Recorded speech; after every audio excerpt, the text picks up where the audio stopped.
जय हिंद दोस्तों। Social media पर एक वीडियो बहुत तेजी से वायरल हो रहा है महेश पांडे और विशाल सिंह का। दोस्तों विशाल सिंह दोस्तों अपने बल के दम पर दोस्तों महेश पांडे को बेइज्जती किया है और 5 बार से ज़्यादा दोस्तों उसको नंगे उठ बैठ करवाया है दोस्तों कि आज के बाद तुम बोलो कि पवन सिंह और भोजपुरी के जितने भी सुपरस्टार हैं उसके ऊपर बोलो कि तुम वीडियो नहीं बनाओगे।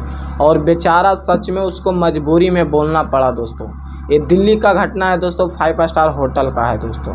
मैटर किसी और चीज़ का था दोस्तों, लेकिन इसमें पावर स्टार पवन सिंह जी को भी घसीटा गया है साजिश के तरफ। और ये लगता है पावर स्टार पवन सिंह जी के इशारे पे काम हुआ है दोस्तों। ये मैं नहीं कह रहा हूँ दोस्तों, ये महेश पांडे का कहना है। और महेश पांडे भी बोले हैं दोस्तों कि अगर मेरे ऊपर कुछ भी होता है, अगर मेरी मौत होती है तो महेश पांडे बोले हैं दोस्तों कि इसका जिम्मेदार पावर स्टार पवन सिंह है, यानी पवन सिंह है, विशाल सिंह है, उनके जितने ग्रुप वाले हैं दोस्तों।